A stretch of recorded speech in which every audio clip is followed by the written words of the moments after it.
निशा स्वागत करती हूँ आप सभी का आपके अपने चैनल शिक्षा विद निशा में। तो कैसे हैं आप सभी? उम्मीद करेंगे कि आप सब बहुत अच्छे होंगे।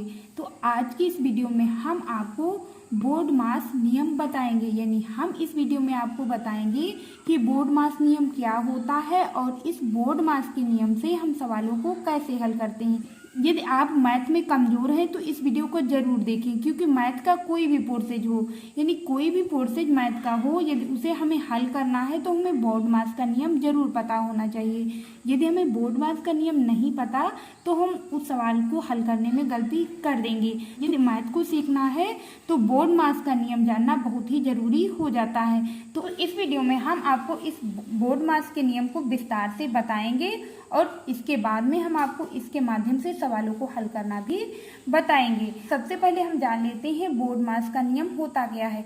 तो यहाँ जो यह अक्षर दिए हुए हैं अंग्रेजी वर्णमाला के, इन हर अक्षर का कुछ ना कुछ मतलब है और इसी सीक्वेंस में हम सवालों को हल करेंगे। तो बी का मतलब क्या है? तो ब्रैकेट। तो यदि हमें सवाल में कहीं ब्रैकेट लगा मिलता है तो सबसे पहले उसे हल करेंगे। तो ब्रैकेट कितने प्रकार के होते हैं? तो ये 4 प्रकार के होते हैं। यह बड़ा ब्रैकेट को हम कहते हैं बड़ा ब्रैकेट, और इस ब्रैकेट को कहते हैं मंझला, और इसे छोटा, और इस ब्रैकेट को कहते हैं बार ब्रैकेट। तो यदि सवाल में हमें यह ब्रैकेट दिखाई देते हैं तो सबसे पहले हम बार ब्रैकेट को हल करेंगे, फिर छोटे ब्रैकेट को, और इसके बाद मंझले, और फिर बड़े ब्रैकेट को। ऑफ का मतलब होता है का और का बदल जाता है गुणे में, यानी का निशान किसमें परिवर्तित हो जाता है? तो यह गुणे में परिवर्तित हो जाता है। और डी का मतलब है डिवीजन, डिवीजन का मतलब है भाग। एम का मतलब है मल्टीप्लिकेशन, मल्टीप्लिकेशन का मतलब है गुणा। और ए का मतलब एडिशन, और एडिशन का यहाँ मतलब हो जाएगा जोड़। और यस फॉर सब्ट्रैक्शन, सब्ट्रैक्शन का मतलब है घटाना। यदि सवाल में हमें ब्रैकेट मिल रहा है तो उसे पहले हम बार ब्रैकेट को हल करेंगे, फिर छोटे ब्रैकेट को, इसके बाद मंझले, और फिर बड़े ब्रैकेट को। इसके बाद हम ऑफ का मतलब का मतलब गुणा को हल करेंगे, इसके बाद हम डिवीजन का मतलब भाग को हल करेंगे, और इसके बाद हम हल करेंगे मल्टीप्लिकेशन मतलब गुणा को, और इसके बाद हल करेंगे हम एडिशन का मतलब जोड़ को, और सबसे बाद में हम घटाना करेंगे, यानी सब्ट्रैक्शन का मतलब घटाना करेंगे। आप इसे अच्छे से तब समझेंगे जब इसके माध्यम से आप सवालों को करेंगे। अब हम यहाँ जान लेते हैं चिन्हों के नियम को, यानी यदि आप इस बोर्ड मास का मतलब समझ चुके हैं तो अब आप जानिए चिन्हों का नियम क्या होता है। माइनस का गुणा हम माइनस से करेंगे तो हमें क्या प्राप्त होगा? तो प्राप्त होगा प्लस, यानी यदि माइनस माइनस है तो प्लस हो जाएगा। और यदि माइनस का गुणा हम करेंगे प्लस से तो हमें क्या प्राप्त होगा? तो यह प्राप्त हो जाएगा माइनस, यानी माइनस प्लस हो जाएगा माइनस। और यदि प्लस का गुणा हम माइनस से करेंगे तो हमें क्या प्राप्त होगा? तो हमें प्राप्त हो जाएगा माइनस।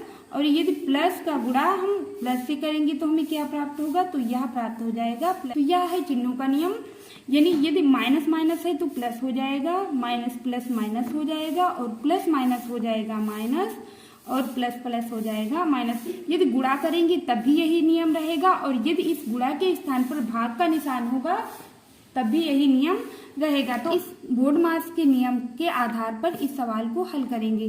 तो इस सवाल में हम देखेंगे कि यहाँ हमें बार ब्रैकेट लगा मिल रहा है, और यह छोटा ब्रैकेट लगा है, और मंझला ब्रैकेट भी लगा मिल रहा है। तो यहाँ हम इसे शुरुआत से हल नहीं करेंगे। यहाँ इस सवाल को हम कहाँ से हल करेंगे? तो इसे हम बार ब्रैकेट से हल करेंगे। तो यदि इसे यहाँ से हल करेंगे तो सबसे पहले बार ब्रैकेट को खत्म करेंगे, तो 4 से यदि 3 को घटाएंगे तो यह कितना बचेगा? तो यह बचेगा यहाँ 1, और बाकी का सवाल वैसे का वैसा ही उतार लेंगे। तो माइनस हो जाएगा यहाँ 5, यह छोटा ब्रैकेट बंद हो जाएगा। इसके बाद -4 है, और यह मंझला ब्रैकेट, और मंझला ब्रैकेट के बाद यहाँ माइनस में 3 है तो -3 लिख देंगे। अब यहाँ यदि 5 से 1 को घटाएंगे तो यहाँ कितना प्राप्त होगा? तो यहाँ प्राप्त होगा 4, यानी 4, और आगे यहाँ कितना है? -4 लिख देंगे, और -3। तो 4 से यदि 4 को घटाएंगे तो यह कितना प्राप्त होगा? तो यह प्राप्त होगा 0, यानी 4 से 4 को घटा देंगे तो यह 0 प्राप्त होगा, और 0 -3, और यदि 3 से हम 0 को घटाएंगे तो 3 हमें प्राप्त हो जाएगा। इस प्रकार इस सवाल का हमने हल कर दिया। तो यह अगला सवाल है, तो इस सवाल को भी हम इस बोर्ड मास रूल से हल करना सिखाएंगे। तो यहाँ हम देखेंगे कि यहाँ बड़ा ब्रैकेट भी है, मंझला, छोटा और बार तीनों ब्रैकेट हमें लगे मिल रहे हैं। तो सबसे पहले हम किस ब्रैकेट को हल करेंगे, तो इस बार ब्रैकेट को हल करेंगे। तो इस बार ब्रैकेट को हम हल कर लेंगे तो 5 दूनी हो जाएगा 10, तो यहाँ 10 हम लिख लेंगे। माइनस यहाँ लगा है तो माइनस लगा देंगे, और 13 लिखा है तो इसे 13 लिख देंगे। अब यहाँ प्लस लगा है तो प्लस लगा देंगे। यहाँ भी यह छोटा ब्रैकेट है तो इस बार ब्रैकेट के बाद हम छोटे ब्रैकेट को हल करेंगे। तो यहाँ 7 8 हो जाएगा 56, तो यहाँ हम 56 लिख लेंगे, 56 लिख लेंगे और यहाँ मंझला ब्रैकेट लगा देंगे। यानी मंझला ब्रैकेट लगा है तो यहाँ मंझला ब्रैकेट लगा देंगे और आगे का पोर्शन वैसे का वैसा ही उतार देंगे। अब हमें क्या करना है, तो इस मंझले ब्रैकेट को हल करना है। तो इस मंझले ब्रैकेट को यदि हम हल करेंगे तो यहाँ प्लस का 13 है और माइनस, तो प्लस माइनस हमने अभी आपको बताया था, प्लस माइनस हो जाएगा माइनस, यानी चिन्हों के नियम से प्लस माइनस क्या हो जाएगा, तो माइनस हो जाएगा। तो 13 से ये 10 को घटाएंगे तो यहाँ बचेगा 3 और यहाँ प्लस है तो प्लस ही रहेगा, तो यहाँ प्लस लगा देंगे और इसे लिख देंगे 56 और बाकी आगे का पोर्सेज वैसे का वैसा ही उतार देंगे।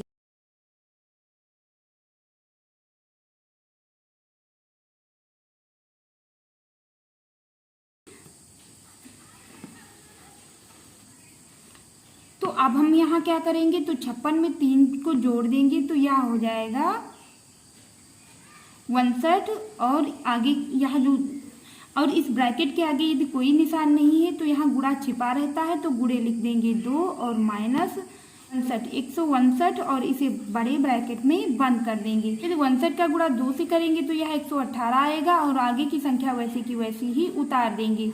अब यहाँ बड़े ब्रैकेट में इसे बंद कर देंगे और आगे कितना है, तो 81 है तो इस 81 को लिख देंगे। 159 से 118 को घटाएंगे तो हमें कितना प्राप्त होगा, तो यह प्राप्त हो जाएगा 41। तो यहाँ हम 41 को लिख लेंगे, यहाँ 41 को लिख लेंगे और प्लस कितना कर देंगे, तो यह 81 जोड़ देंगे और 41 में यदि 81 को जोड़ेंगे तो यह प्राप्त हो जाएगा 122 और 122 ही हो जाएगा इस क्वेश्चन का आंसर। उम्मीद करेंगे कि आप सभी को हमारी यह वीडियो पसंद आई होगी और यदि आप सभी को हमारी यह वीडियो पसंद आए तो प्लीज़ वीडियो को लाइक करें और चैनल को सब्सक्राइब जरूर करें।